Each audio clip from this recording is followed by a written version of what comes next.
Très heureux de revoir, parce que ce n'est pas la première fois, c'est presque un habitué, Anis Nacrour, alors que moi j'ai une certaine familiarité de longue date. Je ne vais pas vous le représenter à nouveau parce que je l'avais déjà fait la dernière fois de façon très très formelle. Alors je le ferai peut-être un tout petit peu parce que la présentation est toujours un peu nécessaire pour ceux qui viennent pour la première fois. Donc je ferai une présentation un peu moins formelle en disant qu'à mes yeux c'est un homme qui a cette qualité qui moi m'émerveille toujours, qui est la double culture. Il a une culture occidentale, européenne, parce qu'elle n'est pas seulement française, mais vraiment une belle culture occidentale. C'est vraiment, par exemple, partageons cet amour pour Romain Gary, dont je me flatte beaucoup, que nous ayons au moins cette idée en commun, cette idée de la littérature. Et puis, c'est un parfait connaisseur du monde de l'Orient compliqué, de la Syrie en particulier, mais pas seulement. Il était en poste aussi bien, mais je ne voudrais pas faire quelque chose de formel. Je dirais simplement qu'il était en poste au Yémen, qu'il était en poste à Bahreïn, à Qatar, j'en oublie certainement, et qu'actuellement, il s'occupe de l'Union, représente l'Union européenne en Syrie, et c'est dans cette qualité qu'il est parmi nous aujourd'hui, et je le remercie vivement, puisque la Syrie, c'est quand même notre préoccupation, je crois qu'on peut dire première, même avant même la Libye, avant même d'autres pays de cette région. Par rapport à votre dernière venue l'année dernière, je vais vous demander qu'est-ce qui a changé. Je voudrais vous demander aussi un petit aperçu du terrain, parce que c'est le terrain qui nous permet aussi de comprendre l'évolution des événements. Par exemple, est-ce que vous allez toujours aussi facilement de Beyrouth à Damas, par exemple? Est-ce que, par exemple, détail tout simple, parce que l'aéroport de Damas est toujours en activité, toujours ouvert, et puis après, nous entrerons dans des questions plus fondamentales sur l'avenir de Bachar el-Assad, par exemple.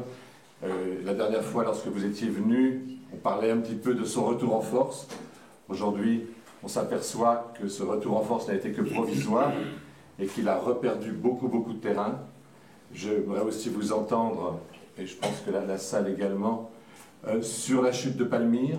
Palmyre, comment se fait-il que cette ville du désert a pu être conquise aussi facilement, donc elle est en terrain à peu près plat, par une colonne, que cette colonne n'a pas été détruite ni par les Indes, ni par l'aviation syrienne, ni par l'aviation occidentale. Voilà, c'est sur toutes ces questions que nous aimerions vous entendre, et puis après, bien sûr, je vous relancerai peut-être sur quelques points, ils nous donneront, comme il se doit, la parole à la salle.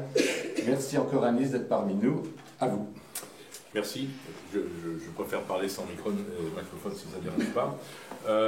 Je suis venu en effet le 19 décembre de l'année dernière. De quoi parlait-on le 19 décembre? C'était encore l'époque où de Mistura pensait qu'il allait pouvoir mettre en place le freeze, le gel des hostilités à Alep. En 6 mois, plus personne ne parle de freeze, plus personne ne parle de suspension des hostilités à Alep, et plus personne, ce qui est pire, ne parle d'un processus politique. Parce que l'idée du freeze était que ça générerait une dynamique vertueuse et que progressivement, on passerait d'une désescalade des hostilités à un processus politique. Or, freeze, il n'y en a plus, la désescalade n'a pas abouti, et aujourd'hui, sur instruction de Ban Ki-moon, puisque M. de Mistura, l'envoyé spécial des Nations Unies, est nommé par Ban Ki-moon et non plus par le Conseil de sécurité, M. Ban Ki-moon a instruit de Mistura d'engager des processus de consultation avec toutes les parties politiques et aussi les États de la région qui pouvaient contribuer à trouver une solution. Donc, répondant à ta question indirectement, oui, je continue à aller à Damas 2 fois par mois à peu près. Je vais normalement de lundi à vendredi. Et donc, j'ai rencontré de Mistura quand il avait eu son entretien avec Bachar el-Assad. Il avait vu Moallem la veille. Et il me disait que pour le moment, lui, ce qu'il avait l'intention de faire, c'était simplement rendre compte au Conseil de sécurité, en un premier temps au secrétaire général, et il espérait qu'après le secrétaire général convoquerait le Conseil de sécurité en une réunion restreinte, close, pour faire par des conclusions qu'il tirait des différents entretiens qu'il avait eus avec toutes les parties. Et quand je lui ai demandé, mais est-ce que vous allez proposer autre chose, au-delà simplement de ce tableau qui passe en revue les positions respectives de toutes les parties, est-ce que vous allez proposer un plan, une feuille de route et tout ça? Alors il me dit, pour le moment, j'ai pas fini mes consultations, c'était il y a 15 jours, et deuxièmement, je réserve évidemment la primauté de ce que je proposerai au secrétaire général des Nations Unies, mais ce que je souhaiterais, c'est enclencher quelque chose qui permette sur quoi on puisse construire un processus politique qui est sur la base de Genève 1. Les grandes lignes de Genève 1, c'était une réactualisation de Genève 1. Donc avec un gouvernement intérimaire, avec un pouvoir, avec la mise de côté de Bachar al-Assad et tout ça, mais on ne rentrait pas dans les détails, justement pour laisser la porte ouverte à un peu la contribution des uns et des autres. Premièrement. Deuxièmement, il espérait beaucoup qu'une fois signé l'accord sur le nucléaire iranien, la position de l'Iran, on allait retrouver un partenaire tout à fait normal qui joue son rôle pleinement dans la région, ce dont il a été exclu depuis 39 ans. Donc ça c'était la deuxième partie, mais il avait souligné qu'il était un peu inquiet de ce que, après son entretien avec Moallem, pour la première fois, c'est le gouvernement syrien qui a demandé à ce qu'on reconvoque à Moscou 3.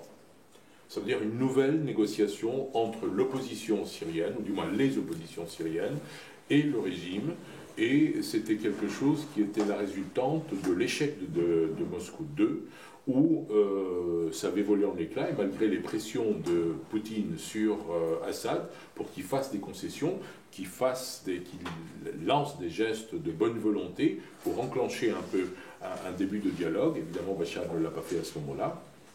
Et donc les Russes étaient complètement maris. Je suis allé à Moscou, on a eu des consultations entre l'Union européenne, pour la première fois, l'Union européenne et les affaires étrangères russes, et manifestement, ils étaient extrêmement, pas déçus au-delà, irrités de l'attitude extrêmement figée de Bachar al-Assad, qui ne réalisait pas que la situation avait changé, qu'il ne pouvait plus tenir ce genre de discours.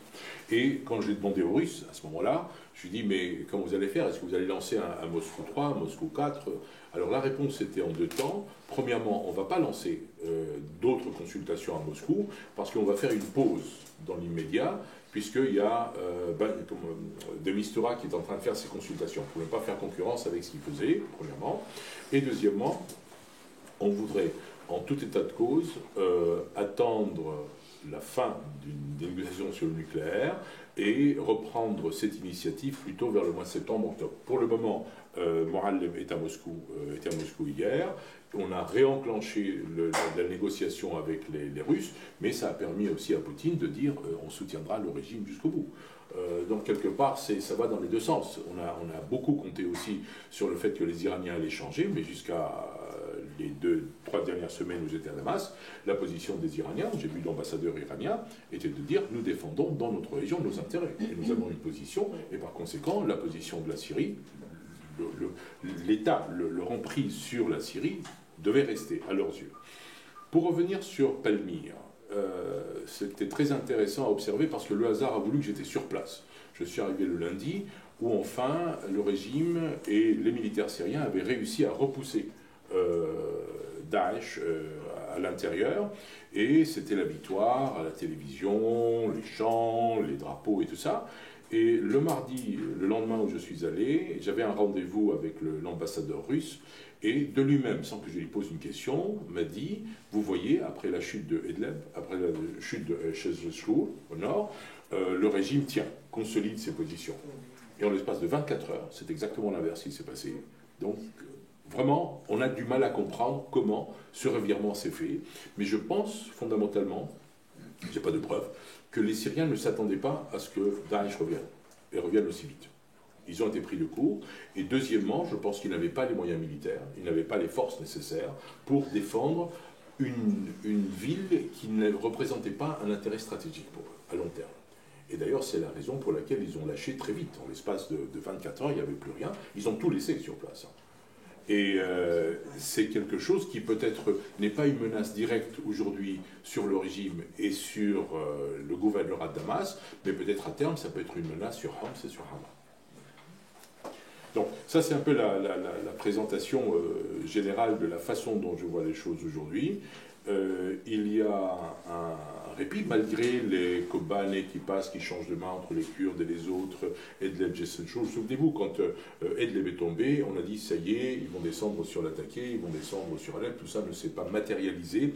Évidemment, il y a une action beaucoup plus cohérente et mieux coordonnée entre les différents groupes armés syriens, au nord et au sud, le front sud aussi, il ne faut pas l'oublier, Daraa, Souaïda, mais ce sont des zones qui, je pense, elles sont contestées depuis tellement longtemps. Dans quelques semaines, il y aura exactement 3 ans que Alep a changé de main, quelque part, sans changer complètement. C'était la lutte qui a été portée sur Alep, et à cette époque-là, tout le monde disait que si Alep tombe, le régime allait tomber. Alep n'est pas tombé, et le régime tient toujours. Comment ça tient, je ne sais pas. Mais les conditions de vie des gens sont épouvantables, et les combats, c'est quasiment de rue à rue, de quartier à quartier, jusqu'à présent. C'est quelque chose de dramatique. Je vois régulièrement Khawla Matar, qui est la chef de bureau de Demistura à Damas, et qui, elle, va à Alep de temps en temps, et donc elle me rend compte d'une situation complètement bloquée, mais sans que l'une des parties réussisse à faire basculer et contrôle l'autre partie. Donc c'est une sorte de... On est à quasiment 100 ans, un siècle de la Première Guerre mondiale, les frontières ne bougent pas radicalement. Ça veut dire que même si Palmyre est tombé, ce n'est pas pour autant demain la veille que le régime va s'effriter. Il peut s'effriter pour d'autres raisons, mais pas du tout à cause de cette perte de contrôle de territoire. Aujourd'hui, l'État syrien, ou le gouvernement syrien, contrôle moins de entre 25 et 40%, mais par contre, il y a 60% de la population, avec des pressions de personnes déplacées de l'intérieur extrêmement fortes surtout sur la gestion des villes elles-mêmes. J'ai vu le gouverneur de l'Attaqué il n'y a pas longtemps, et je lui ai posé la question, quelle était la population de l'Attaqué. Il m'a dit qu'avant la guerre, ils étaient à peu près 600 000, 700 000, et que maintenant, ils sont pas loin de 2 millions. Donc gérer 2 millions de personnes pour une municipalité ou des services qui n'ont pas la capacité de gérer ça, donc toutes ces pressions augmentent. À terme, même si il n'y a pas de combat, mais si Jabhat al-Nusra ou Daesh se rapproche de Homs ou de Hama, il y aura des gens qui vont fuir parce que ça fait très peur et on n'a pas besoin d'attendre qu'ils contrôlent ces villes pour partir. Et donc il y a une pression extrêmement forte qui va s'exercer aussi bien sur la côte syrienne que sur les Libanais que sur la Turquie. On ne le dit pas, mais les Libanais, le gouvernement libanais, qui expédie les affaires courantes pour le moment, a demandé à l'UNHCR de désinscrire des Syriens qui étaient inscrits auparavant, sous prétexte qu'ils ne sont pas signataires du traité, ils n'ont pas ratifié le traité. Donc ça veut dire qu'il y a des choses qui sont en train de se passer à nos portes et qui vont faire que les gens seront tellement désespérés que les migrants qu'on a trouvés par vagues, ça va aller en s'amplifiant. On ne voit pas comment on va arrêter ce flux. Et d'un autre côté, on ne voit pas comment enclencher un mécanisme par lequel on peut parvenir à une solution politique. Donc on est dans une impasse dont font les frais principalement la population syrienne et le pays, et dont nous ferons à terme, nous occidentaux, nous Européens, les frais par les vagues d'immigration. Je reprends toujours l'exemple de l'idée fondatrice de l'Union européenne, c'était que nous partagions le fardeau. Quand on avait un fardeau, c'était collectivement qu'on traitait ces questions-là. Et on l'a vu lorsqu'il y a eu cette réunion en Italie, où les chefs d'État et de gouvernement se sont réunis en décidant chacun qu'il allait accepter un quota de migrants. Évidemment, dans la semaine qui a suivi, chacun a dit c'est sans moi. Donc on se met d'accord sur quelque chose, et tout en sachant que c'est pas comme ça qu'on va résoudre le problème, parce que ça va pas baisser. Donc je suis désolé, mais la conclusion à laquelle je parviens aujourd'hui, c'est que cette crise ne va pas s'améliorer à court terme. Elle a de fortes chances de se dégrader encore, avec des conséquences épouvantables pour la population, pour le pays, pour la région, et encore pour nous occidentaux, nous Européens, parce que nous sommes aux portes. On se plaint de ce que les Américains n'interviennent pas, mais ce n'est pas une menace stratégique pour les Américains, c'est essentiellement pour nous. Donc je suis prêt à répondre à d'autres précisions. Si j'ai oublié quelque chose, dis-le-moi. C'est pas du tout parce que je voulais éviter de répondre, mais je suis prêt à prendre des questions de la salle aussi. Nous, bien sûr, nous sommes encore. On est bientôt en même temps. Juste revenir sur Alep, si tu le veux bien. Quand même, le régime avec l'aide de ses alliés, Hezbollah et sans doute Iran, a tenté une grande offensive sur Alep. À peine l'offensive a-t-elle commencé qu'elle était déjà terminée. Ce qui tendrait à prouver que le régime n'a plus les moyens de lancer une opération d'envergure pour reconquérir son territoire, les territoires perdus, et que dès lors, son combat est essentiellement défensif. Alors, je m'entends sur ce sujet. D'autre part, Homs, dont ta famille est originaire d'ailleurs, Arma également, il semblerait que la population a déjà anticipé une chute possible. En tout cas les minorités alaouites, et seraient déjà en chemin vers ce qu'on appelle également le réduit alaouite, la montagne et la côte méditerranéenne. Est-ce que c'est aussi ton impression? Et puis, enfin, on a du mal à comprendre la géographie ou l'arithmétique un peu de cette rébellion. Est-ce qu'elle agit toujours ensemble? Est-ce qu'elle agit parfois séparément, parfois ensemble? Est-ce qu'il y a de véritables affrontements entre les deux composantes radicales, le Front al-Nusra et l'État islamique? Est-ce que ce qu'il reste de l'opposition non totalement islamisée représente encore quelque chose? Voilà, sur ces trois questions. Ok. Si tu permets, je vais commencer par Alep. Et l'offensive à laquelle tu fais allusion, c'est une offensive qui a duré à peu près de mi-janvier jusqu'à mi-février, parce qu'à l'époque, il s'agissait de se positionner dans la perspective d'un freeze de la situation d'Alep. Ils voulaient fermer complètement, couper les lignes d'alimentation avec la Turquie. Ils ne l'ont pas fait en grande partie parce qu'ils n'avaient pas les moyens, mais probablement ils ont tiré la conclusion que ça ne servait à rien d'essayer de le faire alors qu'il n'y aurait pas de négociation politique. Ils avaient déjà tiré la conclusion sur l'échec, puisque la première fois où de Mistura parle de suspension des bombardements avec les barrel bombs. Je ne sais pas comment on dit en français, mais bon, c'est pas le terme. Les barils de tonneaux, les barils, voilà, des barils d'explosifs. Et donc, quand ça ne s'est pas mis en place, il n'y avait pas de raison de continuer cette offensive, parce qu'il faut dire que l'armée est anémiée, est au bout de force, et a été réduite à quelque chose qui n'est plus une armée capable de mener des opérations défensives. La conséquence de ça, offensive, pardon.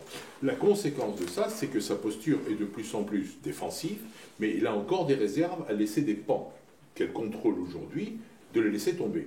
Il y a des zones à Hassaké, il y a des zones à Deir ez-Zor qui sont encore entre les mains du régime, mais je pense que le moment venu, quand ça sera trop difficile à tenir, à maintenir, le régime laissera tomber, parce qu'il y a un prix à ça, et qu'il n'y a pas de valeur politique à ça. Et donc Daraa, je peux tout à fait concevoir que Daraa ou Souaïda tombe. Donc on va revenir à une sorte de glacis politico-militaire qui va être la base de ce qui va survivre du régime le moment venu où on arrivera à une solution politique. Parce que tout le monde répète ad nauseam qu'il n'y a pas de solution militaire au conflit syrien, il y a une solution politique. Quand ça va se produire, personne ne sait. Mais véritablement, il n'y a pas de possibilité de basculement des uns ou des autres. Je repasse donc à la question de l'opposition. Oui, je l'ai dit un peu plus tôt, l'opposition armée, que ce soit ce qui reste des mouvements séculaires syriens, des groupes armés rebelles, ou certains groupes djihadistes, mais quand même avec un objectif essentiellement syrien de leur combat, et Jabhat al-Nusra que je mets de côté, et Daesh, ce sont des coalitions d'opportunités.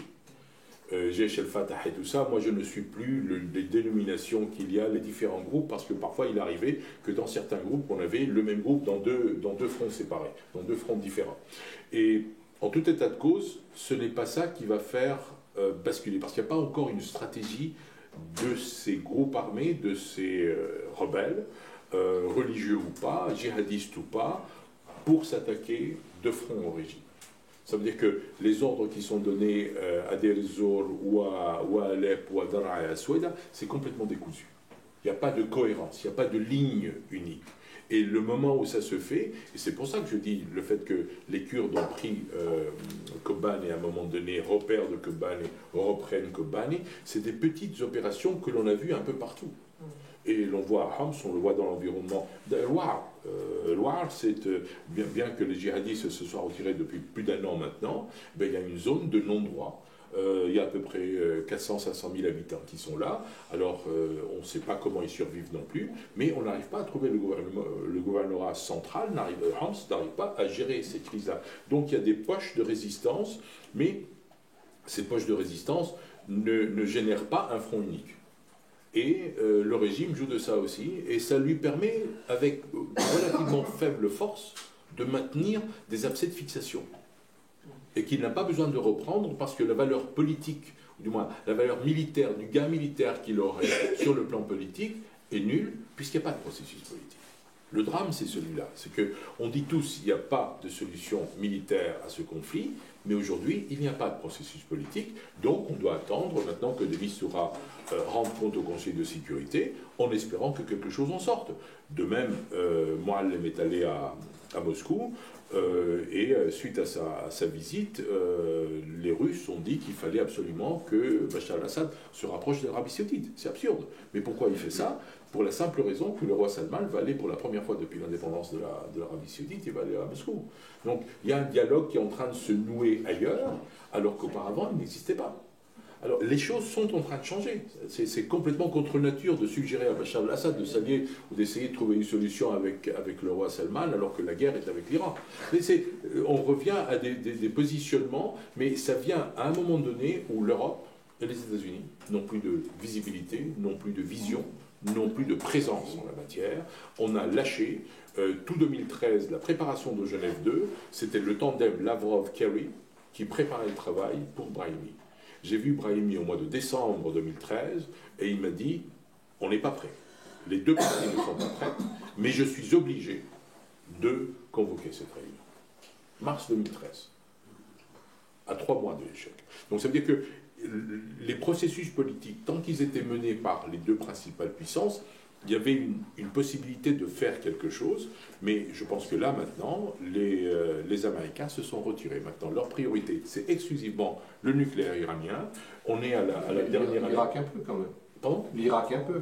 L'Irak, ils veulent sauver la face. Ça veut dire qu'ils se sont ridiculisés aux yeux de leur propre population. Ils ont dépensé des fortunes pour retrouver les armes et la formation qu'ils ont faite à des soldats irakiens qui passent du jour au lendemain, qui basculent de l'autre côté.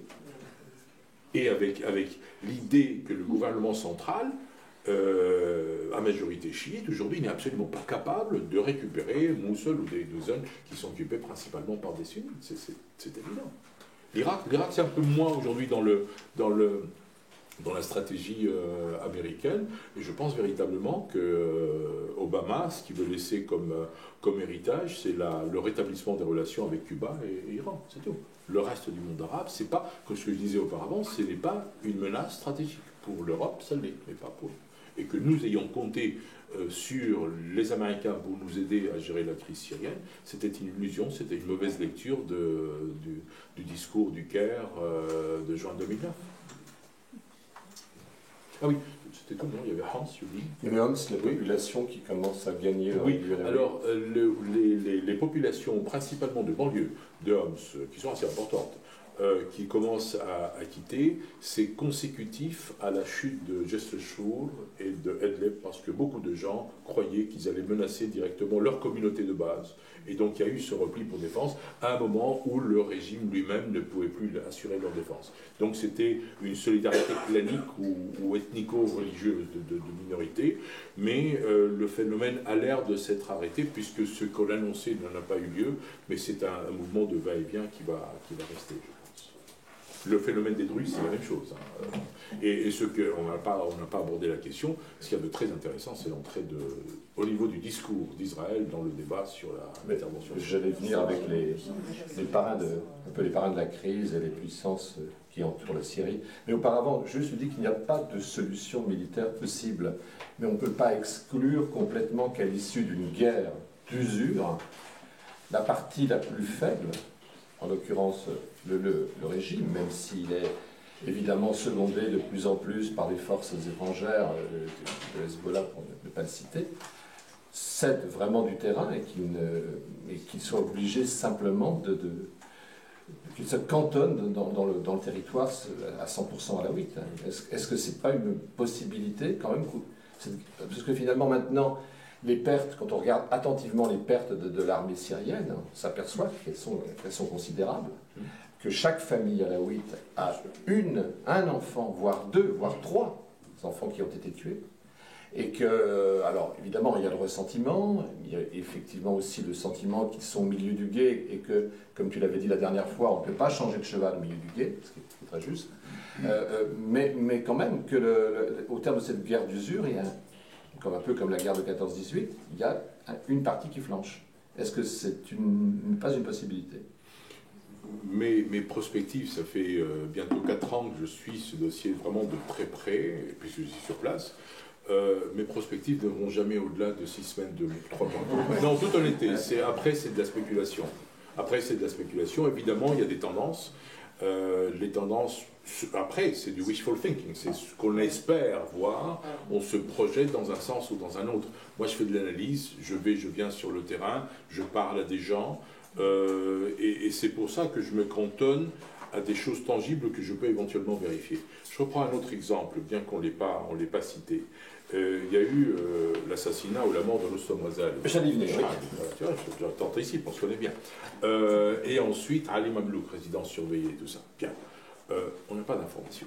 Moi, je représente l'Union européenne, je n'ai pas d'attaché militaire, je n'ai pas de service de renseignement, j'ai rien. Donc, je suis obligé de compter sur ce que les uns les autres me rapportent. Mais on parle beaucoup en Syrie, quand même. On parle beaucoup, mais justement, parfois, il faut te tromper. On parle pour te dire des choses qu'on a envie, on sait à qui on parle, et on sait pourquoi on lui dit ce qu'on lui dit. Donc je me méfie de ça aussi. Tu vois, ma biculture, et tu attribuais ça comme une qualité, moi c'est un héritage, j'y peux rien, c'est comme ça. J'aurais été italien ou latino-américain ou russe, ça aurait été autre chose. Mais véritablement, sur ce phénomène-là, souvenez-vous l'ampleur que ça avait pris. Les Mamelouks qui allaient faire défection, qui étaient en résidence surveillée, puis après on a amplifié, on a brodé, on ne savait pas grand-chose, mais on a brodé, on a dit, il a noué langue avec les Turcs pour renverser le gouvernement. Vous vous rendez compte le type de scénario que c'est? J'ai posé la question à mon collègue, le chargé d'affaires égyptien, qui lui était sur place, qui avait reçu les mêmes instructions d'aller le voir. Moi, je ne peux pas aller le voir. Il est sur liste noire, je ne peux pas aller le voir. Donc, lui est allé le voir, je lui ai dit, quelle est ton impression? Il m'a dit, j'ai demandé le rendez-vous, j'ai eu le lendemain matin, le rendez-vous. J'ai passé 2 heures avec lui. Il n'a pas du tout eu l'air d'être sous résidence surveillée. Il était normalement au courant et tout. Donc, on part d'une rumeur, de quelque chose, et quelque chose se passe, et on spécule parce qu'on ne sait pas ou on sait trop. On sait trop et tout est le contraire de tout. Rostom Razali, j'ai des médecins libanais qui m'ont juré la main sur le cœur qu'un collègue à eux a été dépêché à Damas pour le soigner, mais qu'il avait mission 3. Voilà, bon, et je ne peux pas voir les 3, j'en ai vu un. Et qui me disent que leur mission était précisément celle-là, c'était de l'assassiner, de lui donner une injection et de se débarrasser d'eux. Bon, on est dans des scénarios qui sont... il est bien mort, quand même. Il est bien mort. Oui, ça c'est évident. Mais je pense que c'est quand même... vu l'état où il est arrivé à l'hôpital, la première fois, c'était déjà, il était bien parti, quoi qu'on ait fait après. Mais tout ça, on dit que le régime est affaibli. Oui, c'est évident que le régime est affaibli. Le régime compte sur moins de personnes. Il a de moins de prise sur la situation elle-même, puisque, comme tu le dis, il y a des interventions extérieures, que ce soit le Hezbollah ou les Iraniens. Là encore, les dernières rumeurs, ici, j'en entends pas beaucoup parler, mais quand j'étais au Liban la semaine dernière, il y a 10 jours, on disait qu'il y avait entre 7 000 et 15 000 troupes combattantes iraniennes qui étaient venues à aucun moyen de le vérifier. Mais c'est des rumeurs encore, et se dit attention, ça c'est parce que après la chute de Palmyre, ça allait être la banlieue de Damas qui allait être visée, et tout ça. On ne sait pas. On ne sait pas. Et moi, les comptes rendus que je donne quand à mon siège à Bruxelles, moi, j'insiste toujours que je vais entre lundi, j'arrive vers midi, et je pars vendredi vers midi. Donc j'ai un espace relativement limité et un temps limité. Ce qui se passe avant, ce qui se passe après on lit ça comme on veut, mais la ligne, ce que je vois, c'est simplement sous une loupe, à un moment donné, limité. Après, c'est de la spéculation. Mais je répète, évidemment, le régime est divisé sur la conduite à tenir. Est-ce que Rostom Razali était assez idiot pour venir critiquer les Iraniens en présence des autres services? Je ne sais pas, c'est possible. Mais il n'aurait peut-être pas su que la conséquence allait être son élimination. Je ne sais pas. C'est vraiment. Il y a des choses que je sais, que je tente de vérifier, d'autres que je ne sais pas, mais je ne spécule pas. Donc tu me dis, le régime à terme va. Non, je me garderai bien de dire ça. Non, mais je te pose la question, est-ce qu'il ne va pas? À force de s'affaiblir, il va finir par céder? Peut-être. Quand? Je ne sais pas. Qui aurait cru que bientôt, à plus de 5 ans, on allait être là? Qui aurait cru qu'on serait dans la situation dans laquelle on est aujourd'hui? Donc c'est pour ça que je me limite dans mon analyse à des choses que je peux vérifier et à des choses qui sont le résultat d'une comparaison avec un narratif qu'on a déjà entendu. Y compris, je reviens sur la foi de Demustura dans le changement de position de l'Iran, qui est absolument contraire à ce que me dit l'ambassadeur iranien. Lui, il compte sur l'Iran parce qu'il a besoin d'enclencher quelque chose, un mécanisme trigger. La détente. La détente, que quelque chose se passe et que suite à ça, on puisse repasser, parce que c'est son mandat, à un processus politique. Les Iraniens me disent pas du tout. On ne mélange pas les gens, on traite sur le nucléaire dans l'immédiat, et une fois qu'on aura retrouvé notre place, qui aurait dû toujours être la nôtre, ben, on défendra les intérêts du pays. Donc on ne peut pas compter là-dessus. La même chose, quand on a dit le baril de pétrole va être à 100 $, les Iraniens vont fléchir parce qu'ils ont moins de réserves, ils sont sous embargo et tout ça. Le baril de pétrole a retrouvé un rythme plus ou moins normal, et ça n'a pas pour autant affaibli l'Iran de la façon qu'on croyait sur la menace syrienne. Je reprends toujours le lien entre des effets annexes sur l'influence sur la politique étrangère iranienne. On va aborder les pays qui entourent la Syrie, Turquie, évidemment, Arabie Saoudite, Iran, tu l'as déjà bien parlé. On a été tous un peu surpris de voir l'importance que les Qataris ont donnée aux responsables, au chef du Front al-Nosra, à travers 2 grandes interviews à la télévision Al Jazeera, dans lequel il a fait preuve d'une très relative modération, en disant on ne tuera pas tous les mécréants, mais on acceptera qu'ils se convertissent, donc tout ira bien. Est-ce que c'est désormais le Front al-Nosra, la carte jouée par l'Arabie Saoudite, par le Qatar, par les autres pays du Golfe dans le conflit syrien? Oui, en grande partie, parce que ils craignent que le califat, l'État islamique, se retourne vers eux après. La différence fondamentale qu'il y a entre Jabhat al-Nusra et le mouvement, le califat, c'est véritablement qu'ils ont un message universel. Les uns le califat, les autres l'émirat. Tout à fait. Et là, en la matière, je pense qu'il y a toute une opération de relations publiques bien menée par les Qatariens, à travers Al Jazeera, à travers un discours extrêmement bien nuancé, mais qui ne convainc pas, qui continue à ne pas convaincre, dans la mesure où même quand il y a des coalitions, dans une coalition ou dans une alliance, il y a toujours un cheval et un cavalier, et là, en la matière, le plus fort, ça reste Jabhat al-Nusra. Parce que les petits mouvements d'opposition auxquels je faisais référence auparavant, sont divisés, contrairement à Jabhat al-Nusra, et 2, ont pas des stratégies, ont des objectifs à long terme, mais pas la stratégie pour la mener à bien. Ils ont des opérations tactiques. Les groupes qui sont influents autour de Homs ou autour de Daraa ou de Souaïda ou autour d'Alep ont des divergences entre eux et ont des divergences entre eux avec Jabhat al-Nusra. Il y a des alliances de circonstances qui font que parfois on fonctionne de façon un peu plus cohérente, mieux coordonnée, et on planifie, on exécute et on maintient, ce qui ne faisait pas auparavant, mais à la fin de la journée, c'est Jabhat al-Nusra qui tire le marron du feu.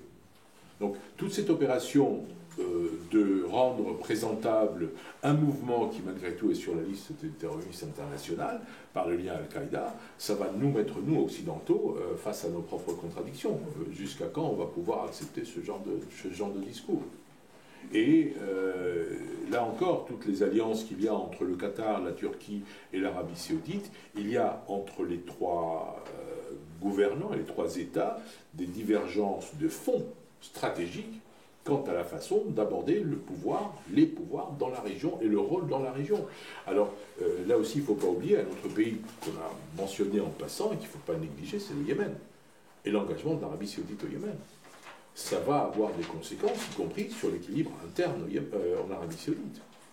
Et le fait qu'il aille aujourd'hui en Arabie, du moins qu'il planifie, le roi Salman qui planifie un voyage en Russie, c'est parce que probablement il a pris l'ampleur du rôle à venir de Poutine spécifiquement et de la Russie retrouvés dans la région, qui n'était pas le cas auparavant. La Russie, c'est plus l'Union soviétique, c'est Poutine, Tsar, Poutine 1 ou Poutine 2, comme on voudra. Mais c'est vraiment avec cette volonté et, de notre part, à nous occidentaux, une sous-estimation de l'importance de la crise syrienne pour les équilibres internes en Russie. Premièrement, les Tchétchènes, ils sont très nombreux, et quand j'étais à Moscou, un des chercheurs d'un des centres de recherche m'a dit, vous savez, la plus grande ville tchétchène du monde, c'est Moscou, premièrement. Deuxièmement, ils ont peur du retour des gens qui vont venir avec des moyens et des méthodes de combat déterminées à combattre le pouvoir russe. Premièrement, il y a ça. Deuxièmement, il y a plusieurs dizaines de milliers de Syriens qui ont été formés soit en Russie, soit en Roumanie, soit en Bulgarie, et qui sont mariés avec des Russes, des Roumains et des Bulgares, qui ont des deuxième, troisième générations de Grecs orthodoxes. Et c'est extrêmement important pour l'Église orthodoxe de Moscou vis-à-vis du pouvoir. Donc c'est pas tout à fait, c'est pas une altérité complètement étrangère, c'est une altérité proche. Et on revient au discours, nous on le voit comme les catholiques qui sont obligés de partir et tout ça, mais eux le voient comme quelque chose de consubstantiel à quelque chose qui est un des éléments fondateurs de la Russie. C'est le jeu. Alors, pour la Turquie, c'est le phénomène kurde, évidemment, avec ce PYD qui est en train de contrôler de plus en plus et qui est en train d'acquérir une légitimité du terrain, une légitimité de la protection de la population et une légitimité parce qu'il gère l'administration, il gère les villes qu'il reprend comme une administration normale. Ce qui fait que, là encore, projetons-nous à un moment donné où il y aura une négociation politique, quels que soient ceux qui parleront au nom de l'État syrien, ils ne pourront plus imposer les mêmes choses aux Kurdes. Il y a un crypto-État, il y a une situation de fait avec laquelle il va falloir tenir compte. Et c'est quelque chose qui gêne énormément, évidemment, les Turcs. Il y a eu un conseil de sécurité turc hier ou avant-hier. Les Turcs sont extrêmement inquiets. Ils parlent d'intervention. Ces interventions, on les a déjà faites dans le passé en Irak, on peut tout à fait les faire demain en Syrie. Donc là on dit, oui, c'est le Hezbollah qui soutient le régime, mais tout le monde est en train d'intervenir. C'est en train de devenir la foire d'empoigne où chacun va défendre ses intérêts avec un gouvernement central qui est celui de préserver son précaré qui est en train de rétrécir, mais surtout préserver le pouvoir. Parce que le moment venu, quand on parviendra à la conserver le pouvoir. Pour le moment, c'est préserver, ça veut dire essayer. Il est sur la défensive. Se maintenir au pouvoir. Oui, se maintenir. Parce que le préserver, c'est plutôt positif. Non, on va pas rentrer dans la sémantique. C'est peut-être un glissement sémantique de ma part, mais préserver, ça veut dire ils ont le pouvoir. Bien sûr qu'ils l'ont. Et donc, ils ont de moins en moins.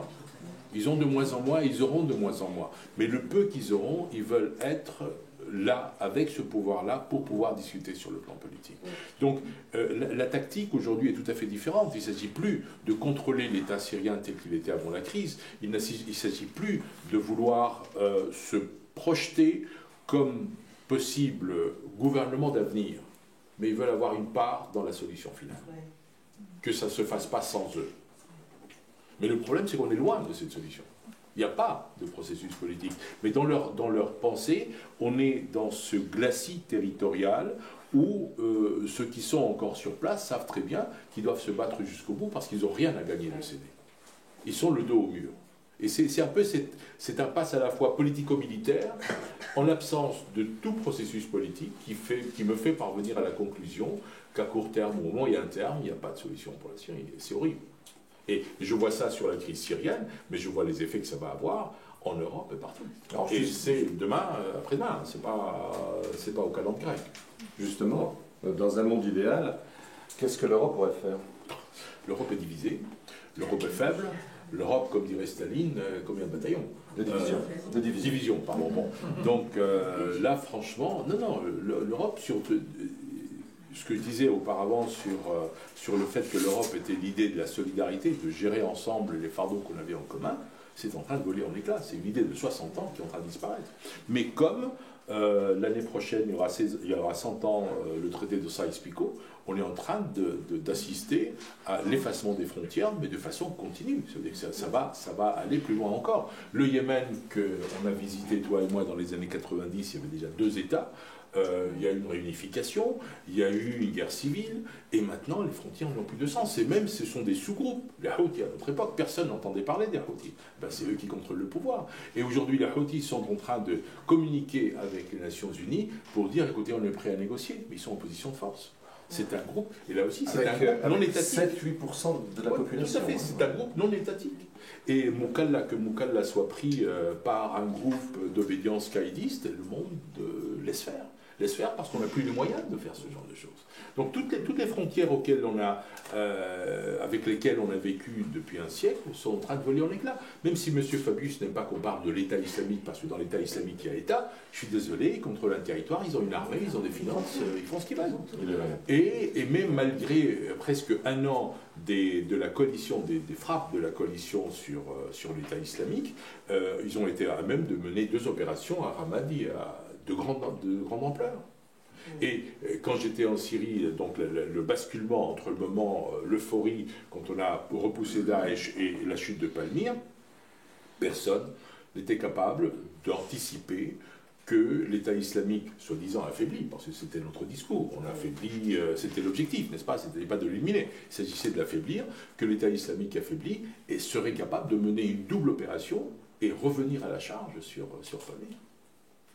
Donc là, je reviens, ce sont des erreurs, il y a des stratèges. Moi, je vois au ras des pâquerettes avec mes faibles moyens, mais je pense qu'il y a des satellites, il y a des gens qui voient un peu ça se mettre en place.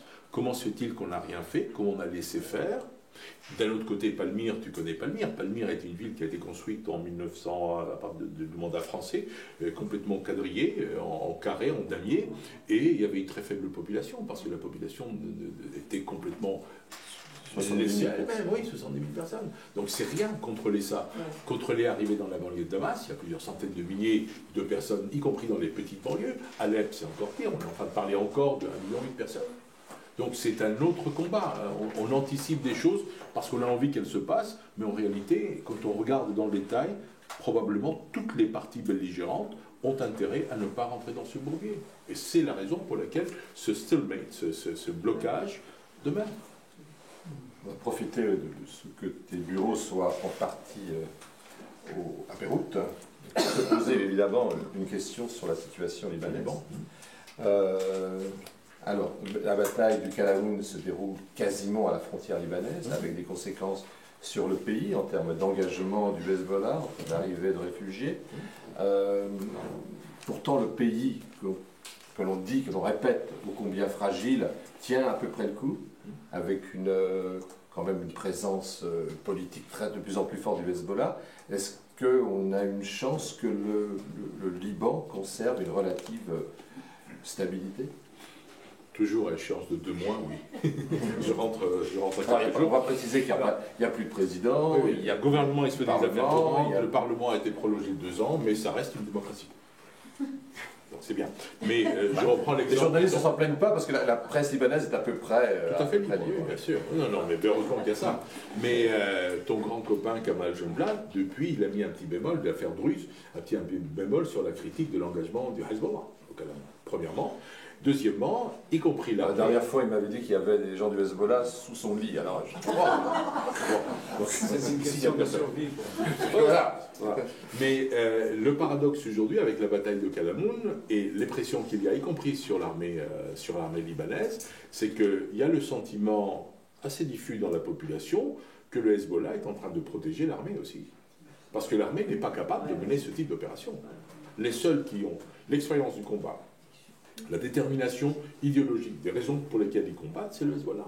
C'est la principale force aujourd'hui. Quoi qu'on dise, on peut ne pas aimer cette situation, mais ce sont eux qui, pour des raisons stratégiques, et on l'a vu dans le discours de Nasrallah, un des derniers après la chute de Palmyre, il a dit mais c'est existentiel maintenant. Et il a appelé à la mobilisation générale.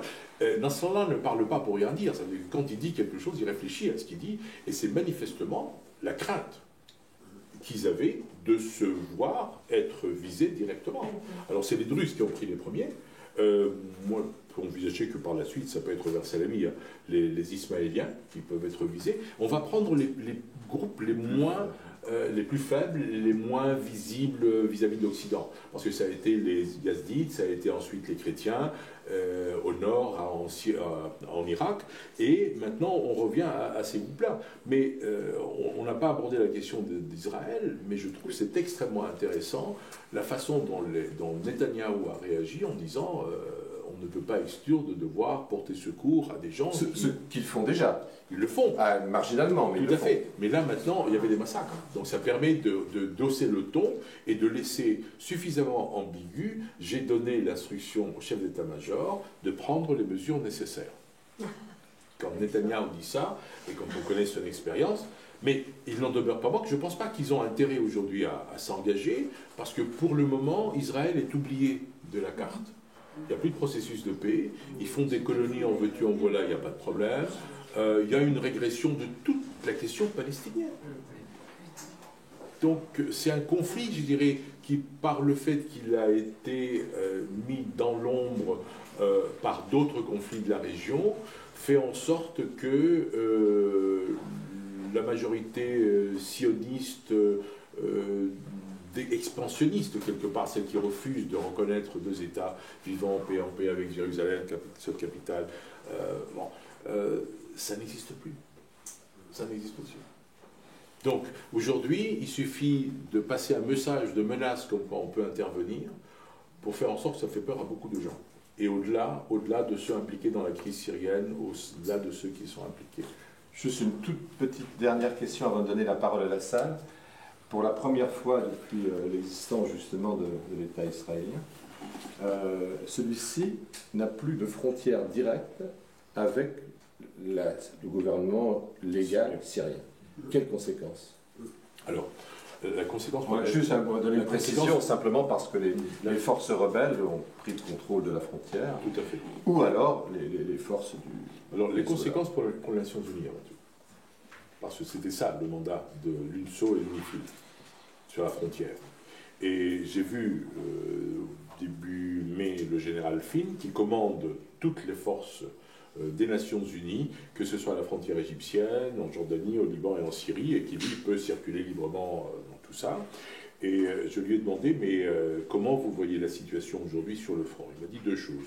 Nous sommes des observateurs, ils ne sont pas armés, donc ils rendent compte, simplement. Depuis la prise d'otage l'été dernier, c'était des Fidjiens. Ils avaient 11 postes frontières, ils n'ont plus que 5. Donc ce qu'ils peuvent observer a considérablement baissé. Mais par contre, ce dont ils sont sûrs, c'est que c'est devient les espaces où il n'y a plus de contrôle, d'après ce que le disent les Israéliens, c'est devenu le fief de mouvements djihadistes armés. Mais qui, pour le moment, le gouvernement israélien estime qu'il peut traiter ça, il peut traiter cette menace.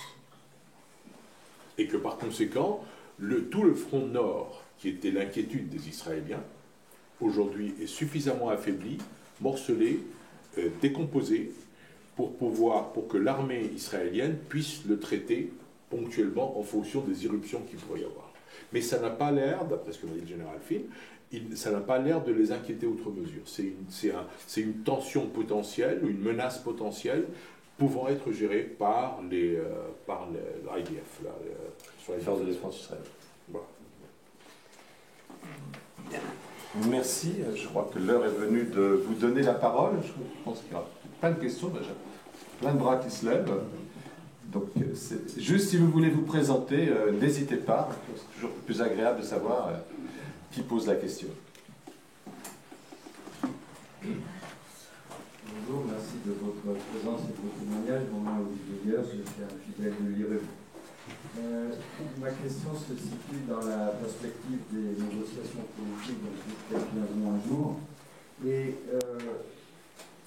par rapport à des choses qui avaient déjà été évoquées au moment de Genève 2, où certaines personnes, stratèges ou qui essayaient de visionnaires, imaginaient à cette époque-là une partition de la Syrie. On oublie les frontières, pour faire simple, on oublie les frontières de Sassuco et on imagine une partition. Alors ma question est un peu double. Est-ce que c'est toujours plus ou moins d'actualité cette vision de partition, et si oui, quelle serait-elle?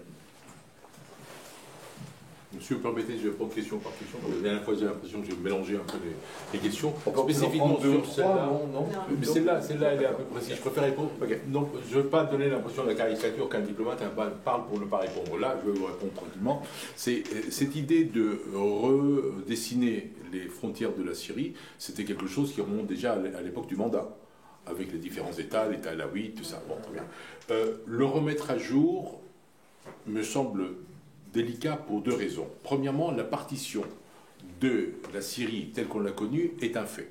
Est un fait avec des groupes qui ne correspondent pas aux divisions des États qu'on avait conçus à l'époque, déjà pour commencer. Deuxièmement, à cette époque-là, il y avait la France et la Grande-Bretagne qui pouvaient prendre un crayon, dessiner sur une carte, ça c'est à toi, ça c'est à moi, et moi je fais ça là où je veux. Là aujourd'hui, il n'y a plus personne.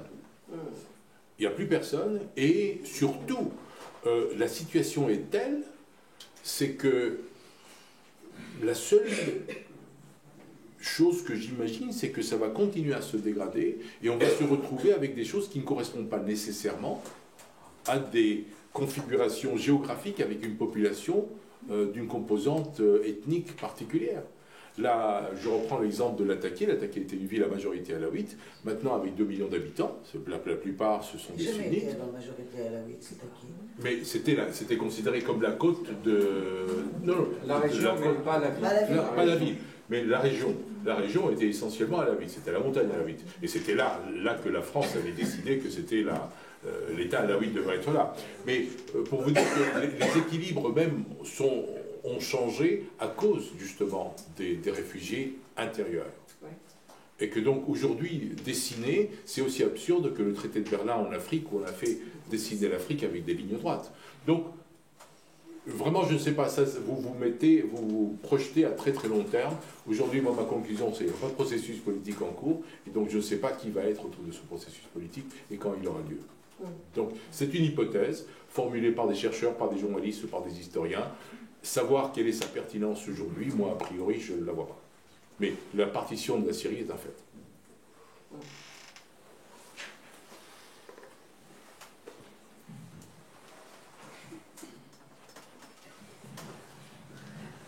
Bonjour, Jean Duclos. Moi, j'aimerais bien que vous nous parliez des armées.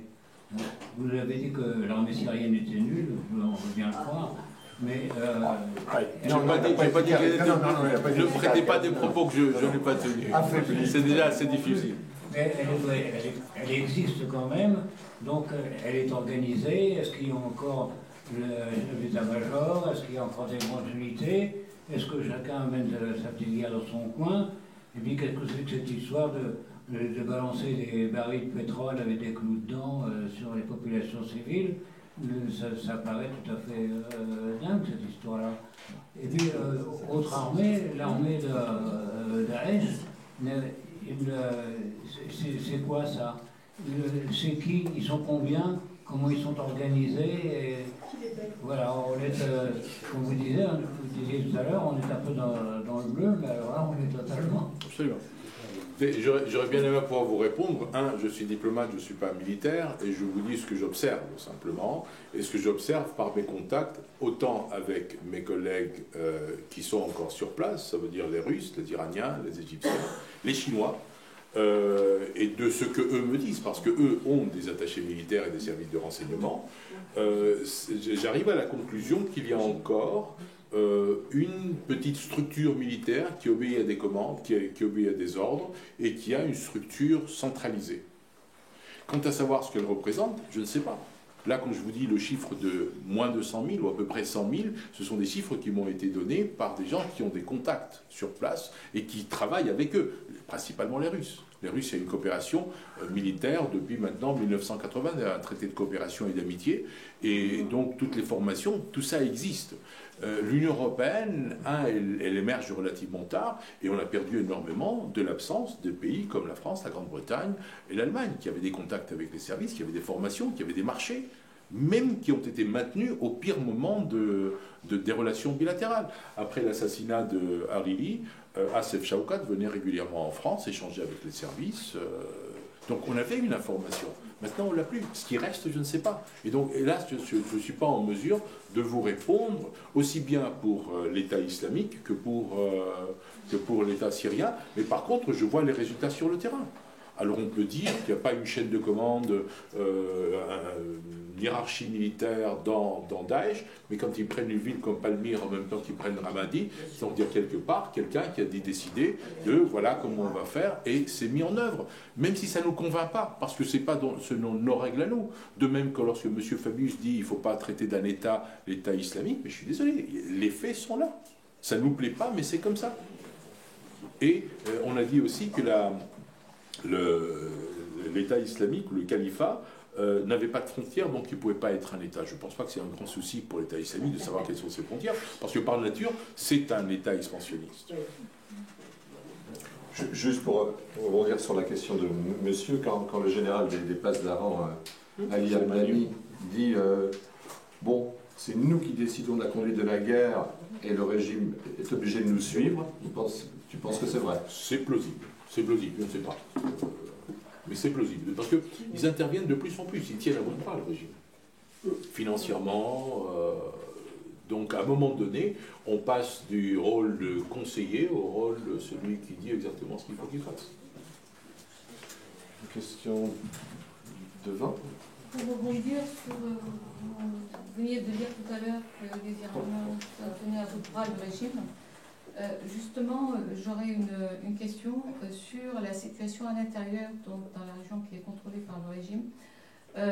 J'ai des échos sur des mobilisations contraintes pour tous les réservistes, pour tout ça, et sur une espèce de malaise ambiant et d'un discours, d'un fonctionnement assez répressif vis-à-vis des gens des déplacés internes vers la région du littoral. Est-ce que vous confirmez? Qu'est-ce que vous auriez à nous dire? Deuxième question, juste, vous avez dit en tout début de communication, vous avez dit que des Mistura étaient nommés par Ban Ki-moon et non pas par le Conseil de sécurité. Alors, quelle est la différence? Et qu'est-ce que ça peut impliquer si la nomination intervenait était le fait du Conseil de sécurité? Voilà, je suis Anna Jaber, je suis chercheur et journaliste. D'accord. La différence, et là aussi c'est une différence, je reprends ce dernier point, puis après je passerai aux autres. Les personnalités de Kofi Annan et de Brahimi étaient, Kofi Annan, ancien secrétaire général des Nations Unies, et Brahimi, émissaire à plusieurs, les accords de Taïf, Afghanistan, Irak, donc c'était une personnalité avec un très très haut profil, mais le fait que c'était le Conseil de sécurité qui avait donné un mandat, ça les obligeait à rendre compte au Conseil de sécurité. Or, la lettre de mission qu'a donnée M. Ban Ki-moon, après l'échec de Brahimi, était de faire en sorte d'enclencher, sur la base de Genève 1, un processus de négation et de lui rendre compte à lui. Donc, quelque part, c'est la dégradation du rôle des Nations Unies en la matière. Vous voyez? Et c'est pour ça que je vous dis, là, quand il m'a dit, je vais rendre compte au secrétaire général en lui suggérant de faire une réunion du Conseil de sécurité pour pouvoir partager ça avec eux et éventuellement lancer une nouvelle idée qui puisse être entérinée par le Conseil de sécurité. Il ne faut pas oublier que on se réfère tout le temps à Genève 1.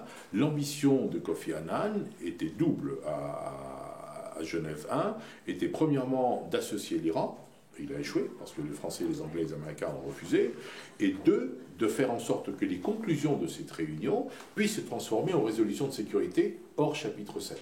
Parce que ça, c'était le torchon rouge pour les Russes. Et évidemment, les Français, les Britanniques et les Américains ont mis un projet sous chapitre 7. Et donc, c'est la raison pour laquelle ça n'a pas de valeur de droit international. C'est une référence. Il y a d'autres résolutions du Conseil de sécurité qui se réfèrent à Genève 1, mais ce n'est pas un paramètre donné spécifiquement.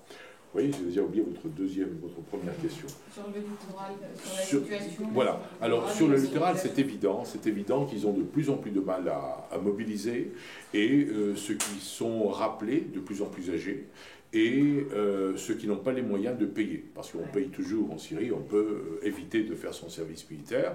Et le problème, c'est que la plupart de ceux qui sont poursuivis se déclarent opposants politiques et demandent l'asile et partent.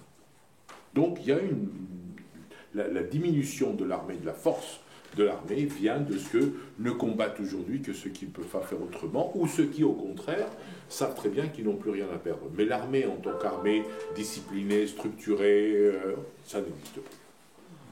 Donc c'est pour ça que ça va durer Ce que longtemps. j'ai entendu, c'est qu'ils étaient réquisitionnés de force et entraînés de Bien sûr, force. bien sûr, bien sûr, bien sûr. Même les deux grosses divisions blindées. Non, ça c'est autour de Damas. Non, non, ça reste la force d'élite. Ça c'est ce que j'appellerais la garde prétorienne. Ça c'est ceux qui resteront avec le régime jusqu'au bout. Oui, bonjour. Je suis dans l'association Revivre. On s'occupe plus particulièrement des réfugiés syriens en France. Donc, déjà, avec votre propos, c'est vrai qu'on est très inquiet. On a de plus en plus de réfugiés qui arrivent à notre permanence. Bon, j'ai beau attirer l'attention des autorités en disant qu'il va falloir prendre des mesures parce que dans les mois qui viennent. Je voulais vous poser deux questions. C'est pas lié aux réfugiés.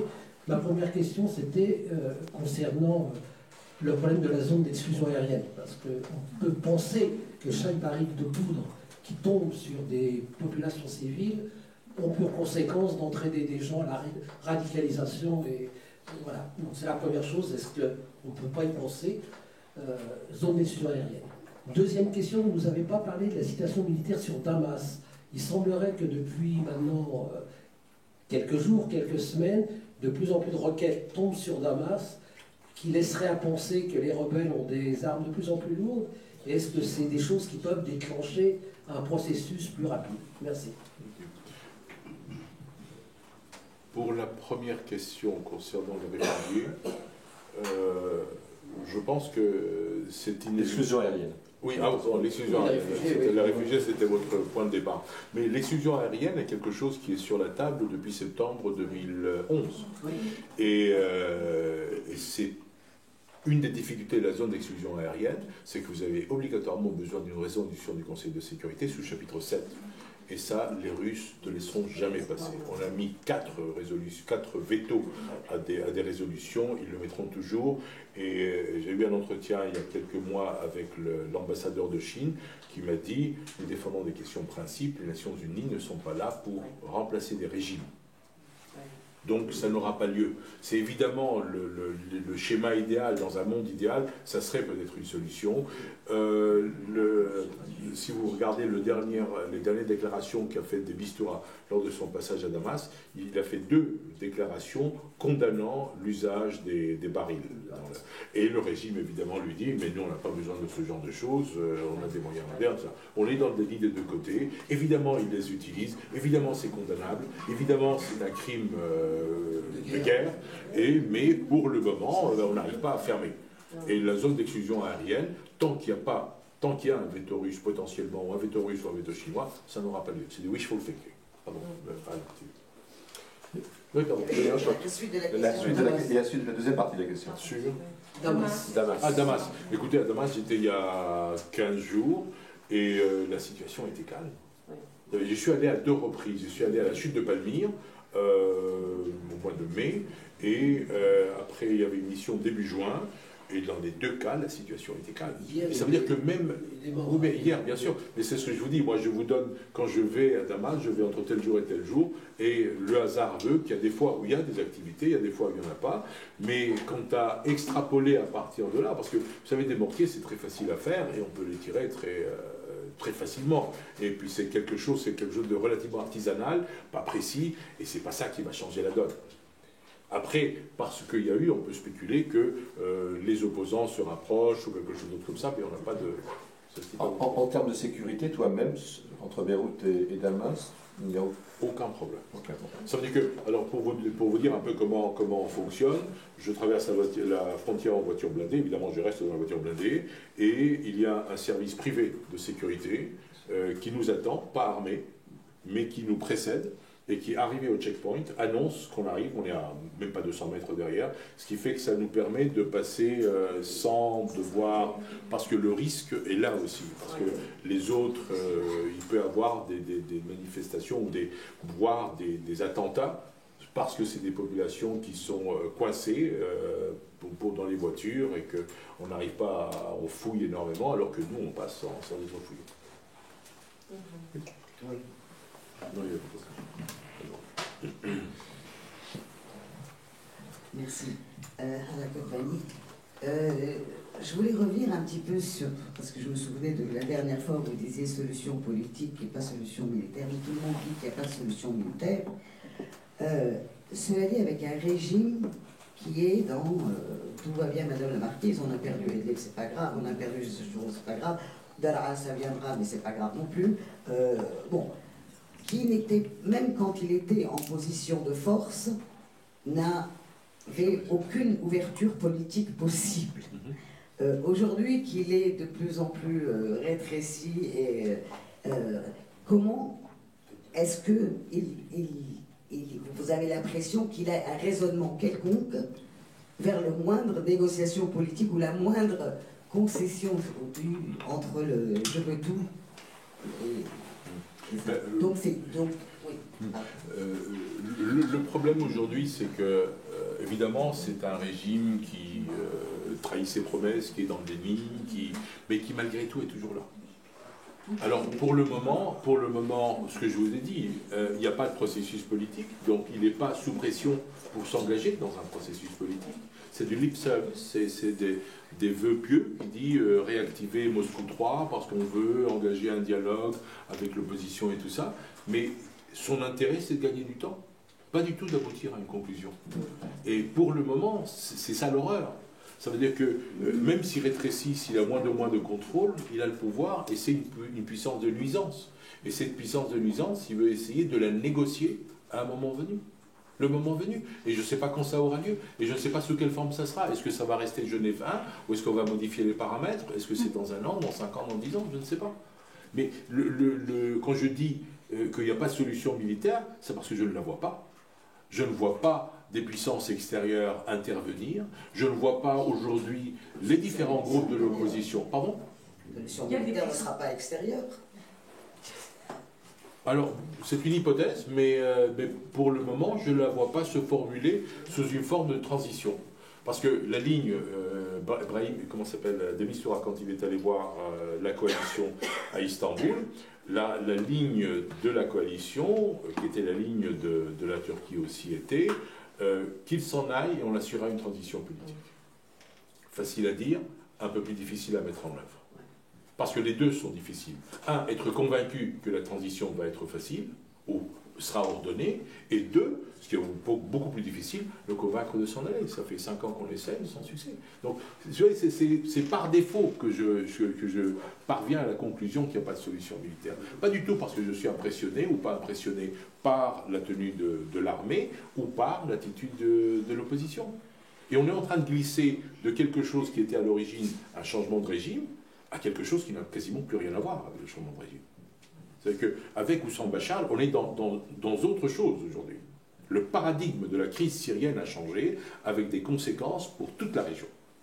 Donc, quand on regarde, quand je dis la solution de la crise syrienne ne peut pas être militaire, c'est parce que je vois à toutes les conséquences qu'il y a à l'extérieur et toutes les interventions extérieures. Quand je dis la Syrie est devenue la foire d'empoigne où chacun essaie de défendre ses intérêts, c'est absolument ça. Et là, c'est non pas retenez-moi où je fais un malheur, je fais le malheur. Je fais le malheur de tout le monde, et y compris des pays qui interviennent. Parce qu'à long terme, it's not sustainable. Ça ne peut pas durer, ça ne peut pas aboutir à quelque chose de positif. Je ne vois pas c'était un peu l'idée de Mistura au début, quand il a dit « Je veux faire le freeze à Alep pour que petit à petit les gens s'habituent à retrouver une vie relativement pacifiée et qu'on puisse petit à petit essayer de la dupliquer et faire en sorte que ça s'étende et à partir de là, engager un projet. » Ça a échoué complètement. Il y croyait vraiment, sachant que le freeze déjà avait été entrepris non, à Homs, et que ça n'avait pas marché. Il y croyait vraiment, mais justement, parce que je lui dis, mais pourquoi tu as pris Alep? C'est le plus difficile, le plus compliqué. Il m'a dit, parce que je veux marquer les esprits, les Nations Unies sont de nouveau là. Bon, 1 an après, je ne suis pas sûr qu'elles soient très loin.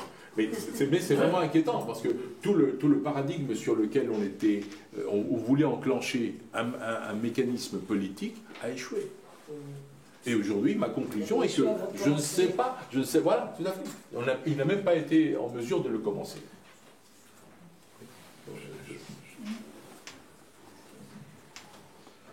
Donc, on va essayer de donner la parole un peu à tout le monde. Bonjour, Alassane Bajali, journaliste syrien, militant de Toula de Londres.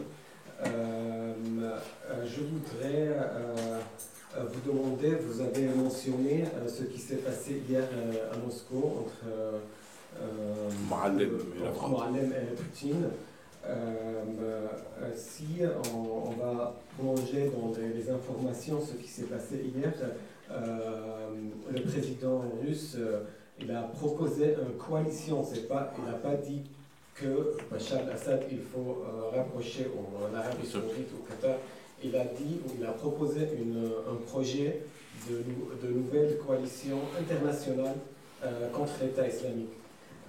Vous avez des informations où vous voyez que cette proposition ou ce projet, on va avoir ce projet dans l'avenir où l'armée syrienne fait un parti dans une coalition contre Daesh avec l'Occident, y compris que l'État islamique fait aujourd'hui le premier préoccupation pour tout le monde après l'attentat de l'Isère, après l'attentat de la Tunisie et le Koweït. Je ne sais pas si vous avez des informations ou de l'analyse sur ça. Et la deuxième question, c'est sur le sujet d'Israël et l'opposant syrien au sud de la Syrie.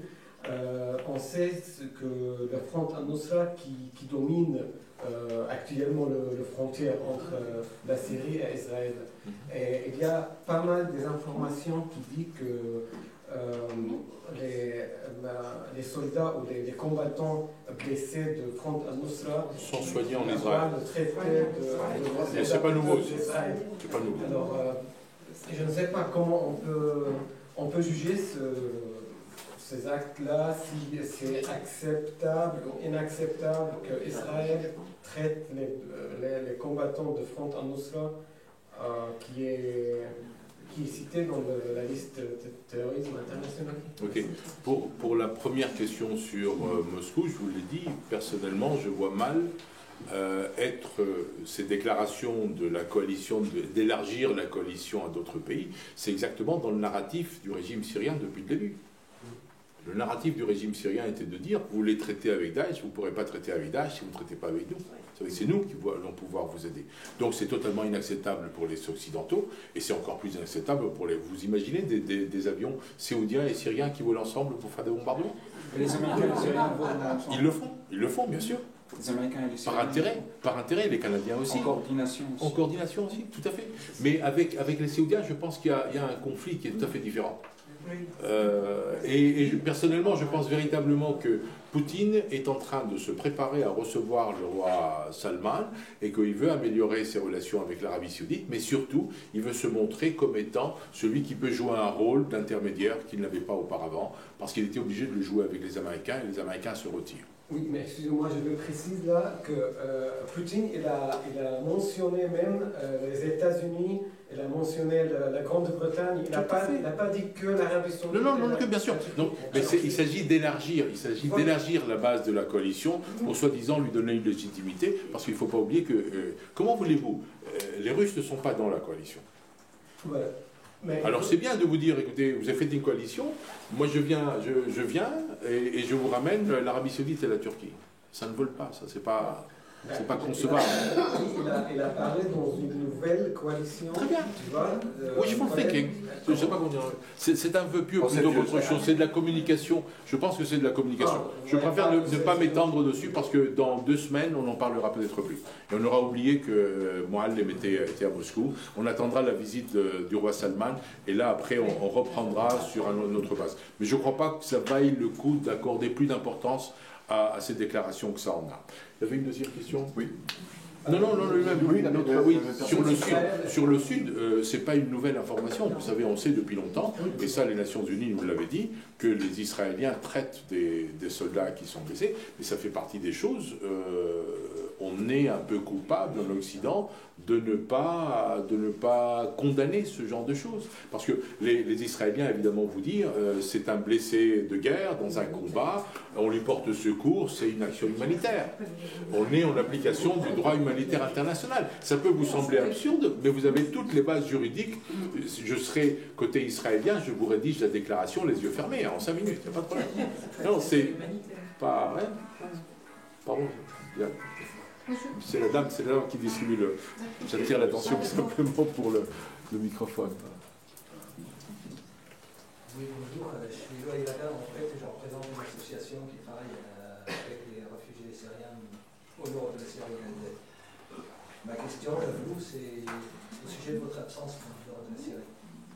Est-ce que vous comptez faire, vous ne pensez pas que vous devez être présent, aider, parce qu'il y a pas mal en fait des civils qui essayent de faire quelque chose contre les Israéliens, contre les rebelles indiens, mais ils sont complètement abandonnés. Alors, est-ce que vous pensez d'abord? Alors, c'est pas ma décision. Moi, je réfère à l'état-major à Bruxelles. Et quand nous avons été obligés de nous redéployer, on nous a redéployés pour des questions de sécurité. Et donc, je continue à faire les navettes. Je vais aussi longtemps que possible. Je suis le seul diplomate qui reste aussi longtemps, parmi les autres, parce qu'il y a d'autres États membres européens. Il y a les Espagnols, il y a les Autrichiens, il y a les Finlandais, il y a les Suédois, il y a les Norvégiens, qui ne sont pas de l'Union européenne, mais qui sont européens aussi, qui font des allers-retours, mais eux restent 48 heures, maximum 3 jours. Et ils le font une fois toutes les 6 semaines. Je fais ce travail pour rester en contact, voir un peu quelle est l'évolution de la situation, pour rester en contact avec les gens de la Croix-Rouge internationale, le Croissant-Rouge syrien, les Nations Unies, les organisations internationales non gouvernementales et les gens de la société civile qui viennent me voir. Donc je vois. Mais par contre, je ne peux pas quitter le périmètre de la capitale. Donc c'est ma zone verte quelque part, mais aussi pour que, là, monsieur parlait de mortier, moi je ne suis pas à l'abri de quelqu'un qui me jette 2 pierres sur la voiture, et que je sois obligé de rendre compte à Bruxelles, et puis après on me dira vous ne partez plus. Donc c'est extrêmement fragile le travail que l'on fait, et aujourd'hui je ne conçois pas, parce que ce n'est pas seulement ma responsabilité personnelle, mais que je risque de mettre en danger, y compris le personnel local qui continue à travailler pour nous, de venir de façon permanente à la délégation, parce que la sécurité n'est pas... Et ce n'est pas ma décision, hein. Moi je peux suggérer, mais avant de faire ce genre de choses, il y a une évaluation qui est faite à la capitale, dans la capitale ou dans le siège de l'institution, et pour le moment la réponse est non, et je ne le vois pas se mettre en place à court terme, surtout maintenant avec la chute de Palmyre, et Daesh et toutes les spéculations qu'il y a sur les cellules dormantes de Jabhat al-Nusra à Damas ou pas. Je ne sais pas. Donc a priori, je vois l'utilité. Dans un monde idéal, c'est un peu comme la zone de no-fly zone. Ça serait au contraire. Notre rôle devrait être là de façon plus présente, mais c'est aujourd'hui pas possible compte tenu du contexte. Et c'est pas moi qui le décide. Moi, je peux le suggérer, mais c'est pas moi qui le décide. C'est moi qui le mettrai en œuvre si ça se fait, mais c'est pas moi qui décide. Il y a une personne derrière, puis après vous, j'ai l'impression, mais c'est... Monsieur, d'abord, je voulais vous remercier pour votre neutralité. En tout cas, vous avez présenté des pistes. Vous avez modestement, comme diplomate, dit ce que vous aviez pu constater ou observer, sans faire d'extrapolation. Je vous en remercie, car ce n'est pas toujours le cas lorsqu'on assiste à des débats sur la Syrie où il y a des esprits partisans qui se manifestent, et c'est clair. Bon. Alors, moi, je voulais aussi, vous, madame, je ne vais pas poser de questions, je ne serai pas longue, je ne suis pas là pour avoir une tribune. Le président Bachar al-Assad a fait des ouvertures qui ont été refusées. Je tiens à le dire, il y a peut-être des gens qui vont crier au scandale quand je dis cela, mais ça peut se prouver. Et je voulais juste dire qu'il circule en ce moment une lettre sur Internet alors malheureusement j'ai oublié le nom, j'ai lu la lettre en diagonale, je n'ai pas fait attention à qui faisait cette lettre ouverte au monde diplomatique, sur laquelle il donne une orientation, une autre façon de voir le problème syrien. Et j'invite donc la plupart des gens qui sont ici, qui ne connaîtraient pas cette lettre, à aller la lire. Voilà, c'est tout ce que j'avais à dire. Après, j'ai beaucoup d'autres choses à dire, mais je suis contente. Merci beaucoup. Merci beaucoup. Donc, lettre ouverte au monde diplomatique. Qui n'a pas... C'est deux personnes. On donne déjà le micro aux personnes qui n'ont pas encore parlé. C'est monsieur là. Oui, aussi. Oui, ce que je ne comprends pas, c'est que si on ne veut pas coopérer avec le régime Assad, quelle force, qui va s'opposer à ce que Daesh s'empare militairement de la Syrie? Petit à petit, il va grignoter. Alors, moi, je pense que ce n'est pas le régime qui va mettre fin à Daesh. On a un monstre dans la maison, et un éléphant dans la pièce, si vous voulez, on n'en parle pas. Mais le problème, c'est que personne ne sait comment le traiter. Alors que ce soit avec lui, avec d'autres, c'est là, la coalition, on savait dès le départ que les frappes aériennes ne résoudraient pas le problème. Les frappes aériennes étaient simplement pour affaiblir. Et si au bout d'un an de frappes aériennes d'une coalition de je ne sais pas combien d'États, le résultat est que c'est ce même groupe qu'on est en train d'essayer d'affaiblir envahir Ramadi et Palmyre en l'espace de quelques jours, c'est grave.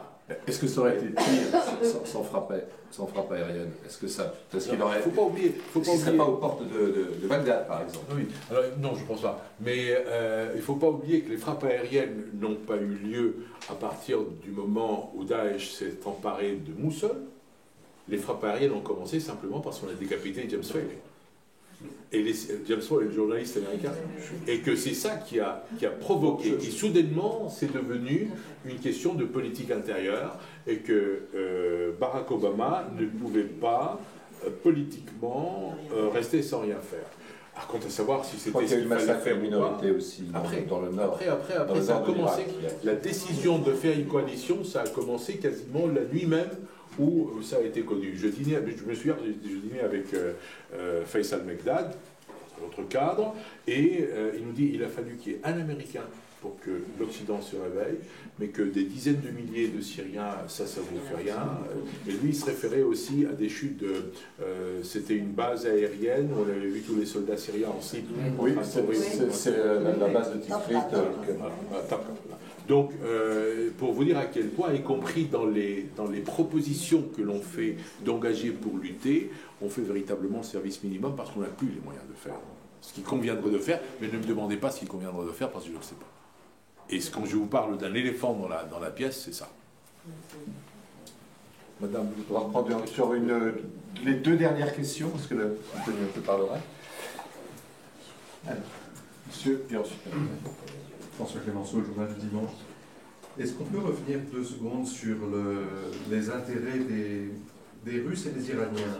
D'abord, est-ce qu'ils se parlent, est-ce qu'ils se coordonnent dans leur activité diplomatique vis-à-vis de ce qui se passe en Syrie? Deuxièmement, est-ce qu'ils ont un intérêt, croyez-le, de ces États qui agissent en fonction de leurs propres intérêts à chaque fois? Est-ce qu'ils ont un intérêt commun à soutenir le régime syrien de Bachar jusqu'au bout? Ça veut dire quoi? Est-ce qu'ils sont prêts à faire davantage? Est-ce qu'ils sont prêts à trouver une autre solution? Est-ce qu'ils sont prêts à tenir, quitte à perdre du terrain dans certaines régions qu'on vient d'évoquer? Ça, c'est la première question. Et la deuxième, c'était à propos de Daesh et de ses relations avec les pays du Golfe, d'Al-Nosra. Est-ce qu'il y a de la part de l'Arabie Saoudite, du Qatar, de la Turquie, là aussi, une volonté de soutenir Al-Nosra bien davantage que ce n'est le cas aujourd'hui, et y compris pour quelque chose qui serait décisif, par exemple, se rapprocher le plus possible de la limite de la ville de Damas. Je commençais par la deuxième question sur Jabhat al-Nusra et sur le soutien que lui accorde, politique et médiatique, que lui accordent aujourd'hui les pays du Golfe. Pas tous, quand même. Pas tous, justement. Ça veut dire que les principaux qui foncent avec cette idée-là de les rendre représentables, c'est le Qatar. Et l'Arabie Saoudite et la Turquie probablement les laissent faire parce qu'ils ne veulent pas, à un moment donné où il y a une sorte d'apparence de front commun saoudien, qataro-turc, de montrer qu'il y a des failles. Donc on le laisse faire, mais probablement parce que leur analyse en Arabie et en Turquie est que ça n'ira pas plus loin que ça. Donc on laisse faire, plutôt que de s'opposer en donnant l'impression qu'on est en train de faire quelque chose contre l'intérêt du groupe ponctuel, et qui, me semble-t-il, un intérêt de circonstance, toujours dans la perspective de la signature de l'accord sur le nucléaire iranien, et c'est l'opposition sunnisme-chiisme. Ça, c'est la première chose. Quant à la concertation irano-russe, oui. Ça veut dire qu'il m'arrive parfois de voir un après l'autre l'ambassadeur russe et l'ambassadeur iranien, et j'entends des sons de cloche, des discours qui sont assez rapprochés. Ils ont des intérêts sans être les mêmes, mais ils ont des intérêts convergents.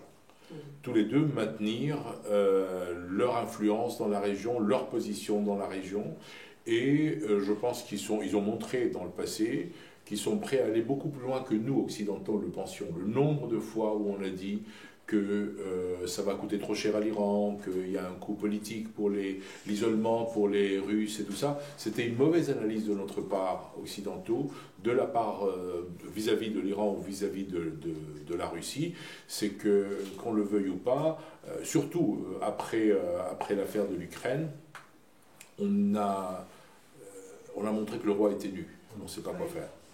Ça veut dire qu'après l'Ukraine, simplement avoir mis des gens sur la liste noire, de non-travel ban, de l'embargo, tout ça, c'est complètement insuffisant, c'est complètement à côté de la plaque. Mais c'est la même chose. On ne peut pas apparaître comme ne faisant rien. Je ne veux pas dire qu'on fait n'importe quoi, mais on ne fait pas ce qu'il faut. Mais justement parce qu'on n'a plus les moyens de le faire. Et c'est ça ce qui est grave. C'est ça ce qui est très grave. Pardon ? On n'a plus la volonté. Aurait-on la volonté, ce qui est encore dans un autre spectre de pensée en matière de nos politiques, de ceux qui sont censés avoir une vision pour ce que doit être la France dans le monde, on n'a plus les moyens. Nos moyens militaires, on est tellement étalés un peu partout qu'on n'a plus rien. Demain, on nous demanderait de faire quelque chose d'urgence, je ne suis pas sûr qu'on a les moyens de le faire. Pardon, mais juste sur la fin de la question, pourquoi est-ce qu'ils ne font pas plus ? Qu'est-ce qui les empêche finalement de livrer plus d'armes, d'engager plus de forces ? Non, parce que ça leur convient que le régime soit faible. Parce qu'ils peuvent lui dicter beaucoup plus, ils peuvent avoir une influence beaucoup plus grande, mais il n'en demeure pas moins que quand j'étais à Moscou au mois de mai, je leur ai dit, mais comment se fait-il que vous avez suggéré, parce que j'ai demandé quelles ont été les mesures de confiance que vous avez demandé aux Syriens de faire. Alors on m'a dit, c'était de libérer des prisonniers politiques. Ah oui, mais c'est très bien. Alors je lui ai dit, mais il m'a dit, non, il n'a même pas fait ça. Donc et la réponse des affaires étrangères était, vous nous prêtez une capacité d'influence beaucoup plus grande que celle qu'on a. Mais même ça, donc ça veut dire qu'ils essaient de l'affaiblir pour qu'il soit plus malléable, qu'il accepte de jouer le jeu. Donc j'imagine que peut-être ça vient un peu tard, mais Moscou 3 vient en conséquence de l'irritation qu'ils ont provoquée auprès des Russes. Mais tout ça est très tactique, ça ne changera pas. On est dans ce positionnement où je pense que, là encore, ça a été l'erreur de l'Occident au départ, c'est de croire que ces deux pays allaient lâcher à un moment donné Bachar. Et qu'on n'a pas vu l'effet désastreux qu'avait eu pour l'ensemble des pays arabes la position de Mme Clinton vis-à-vis de Moubarak, quand on l'a laissé tomber. Quelque part, ça marque, ça peut nous sembler absurde, mais les gens se souviennent encore. Vous êtes des soutiens qui n'êtes pas fiables. Donc par opposition, les autres vont dire, nous resterons avec vous jusqu'au bout. Et c'est répété régulièrement par des instances, pas nécessairement Poutine, mais par les instances gouvernementales iraniennes. C'est un peu une constance quand même occidentale. La même chose s'est passée avec le Shah d'Iran. Oui, bien sûr. Bien. La toute dernière question, madame. Oui, excusez-moi, j'ai insisté pour poser ma question parce qu'en fait c'est la seule qui... La réponse m'intéresse au plus haut point. Je pense que à ce stade, il serait légitime qu'on s'interroge. Que reste-t-il du pouvoir aujourd'hui puisque vous avez répété à plusieurs reprises, le pouvoir est toujours en place. À d'autres moments, vous dites le pouvoir il est faible et il est porté à bout de bras.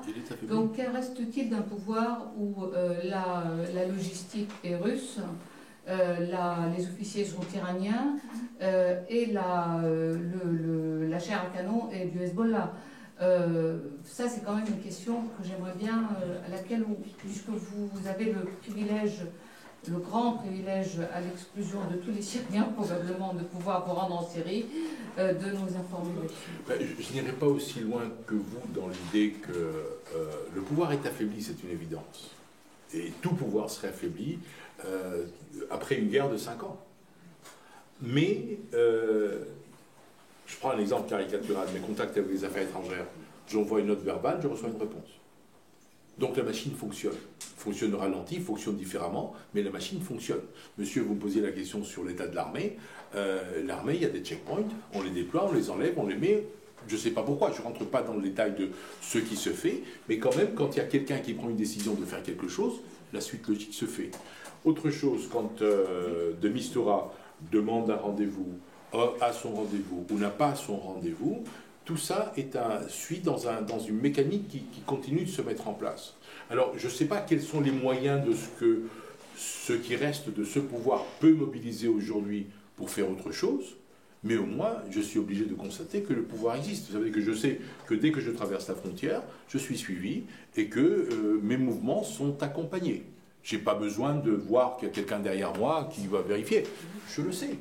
Et c'est ça qui pourrait être une indication d'un relâchement. C'est plus la même chose, mais on continue à arrêter des gens. Loaï Hussein, un opposant, a été emprisonné, a été libéré, il s'est enfui. On laisse faire. On laisse faire parce que peut-être c'est plus intéressant aujourd'hui de le laisser faire, de le laisser peut-être se décrédibiliser après quand il est à l'extérieur, que d'avoir un nouveau prisonnier politique où on va voir le vice-ministre en lui disant il faut que vous le libériez et tout ça. Donc comment ça, la mécanique en interne fonctionne, je ne le sais pas. Mais je suis obligé de constater qu'il y a un certain pouvoir. Alors, est-ce qu'il est... C'est pas une carcasse. Donc, du moins que la carcasse bouge encore. Donc, combien de temps ça va bouger, combien de temps ça va rester, je ne sais pas. Et je vous dis, c'est peut-être la frustration que j'ai quand vous me dites c'est un privilège. Non, c'est une croix, madame. Parce que c'est mon métier et je le fais avec peut-être un peu moins de plaisir tellement c'est horrible. Voilà. Merci beaucoup, Anis. Un diplomate exprime avec autant de sincérité.